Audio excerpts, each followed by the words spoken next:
ஈரல் தான். நாங்களாம் வெஜ்ஜு, நான்வெஜ்ஜே சாப்பிட மாட்டோம். ஆனால் எங்கள் மாதிரி உள்ளவங்களுக்கு இது பெரிய வரப்பிரசாதம். ஈரல் சாப்பிட்ட டேஸ்ட்டே இருக்குது. ஈரலோட டேஸ்ட்டாக இருக்குது. சூப்பர். தேவன். இந்த சைவ ஈரல் கிரேவி எப்படி பண்ணுறதுன்னு பார்க்கலாம். அதுக்கு நான் ஒரு கப்பு பச்சை பயிரை ராத்திரியே ஊற வச்சுட்டு காலையில் இந்த மாதிரி தண்ணியெல்லாம் இருத்துட்டு ஒரு மிக்ஸி ஜாரில் மாற்றிட்டு அது கூட நம்ம காரத்துக்கு ஏற்ற மிளகா, அதுக்கப்புறம் மிளகு, சீரகம், உப்பு சேர்த்து நம்ம இந்த மாதிரி மையாக பேஸ்ட்டு அரைச்சிடணும். அரைச்சதுக்கப்புறம் அதை ஒரு பவுலில் மாற்றிட்டு இட்லி சட்டியில் நம்ம துணி போட்டாலும் சரி துணி போடணும் சரி இந்த மாதிரி ஊற்றி ஒரு 15 நிமிஷம் நம்ம அதை வேக வச்சு எடுத்ததுக்கப்புறம் அதை வேறு பிளேட்டில் மாற்றிட்டு அதை ஆற வச்சு இந்த மாதிரி கட் பண்ணி எடுத்துக்கணும். உங்களுக்கு என்ன ஷேப்பில் வேணால் ஆனால் கொஞ்சம் குட்டி குட்டியாக கட் பண்ணிங்கன்னா தான் அந்த உள்ளே அந்த கிரேவிலாம் இறங்கி சூப்பராக இருக்கும்.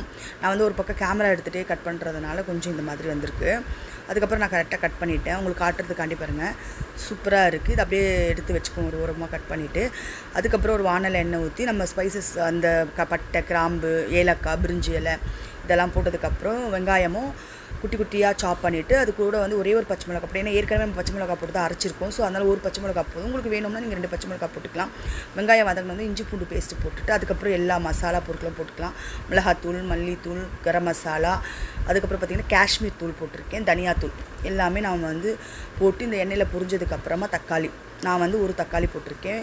நல்லா தக்காளி கொஞ்சம் லைட்டாக மசிஞ்சு வந்ததுக்கப்புறம் நம்ம மிளகாத்தூள் போட்டு வச்ச தட்டில் தண்ணி ஊற்றி கழுவி நம்ம அதை ஊற்றி நல்லா கொஞ்சம் எண்ணெய் பிரிஞ்சு வந்ததுக்கப்புறமா நம்ம கட் பண்ணி வச்சுருந்த இந்த சைவ ஈரல் பச்சை பயிறு இருக்குல்லையே அதையும் போட்டு நல்லா மீடியம் ஃப்ளேமில் வச்சு அப்படி பரட்டி விட்டதுக்கப்புறமா கொஞ்சம் மூடி போட்டு நம்ம வேக வச்சுருங்க.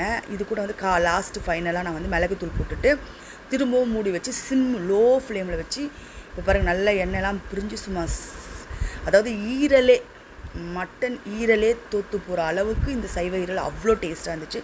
ட்ரை பண்ணி பார்த்துட்டு எப்படி இருக்குன்னு சொல்லுங்கள். நெக்ஸ்ட் வீடியோவில் சந்திப்போம். பாய்.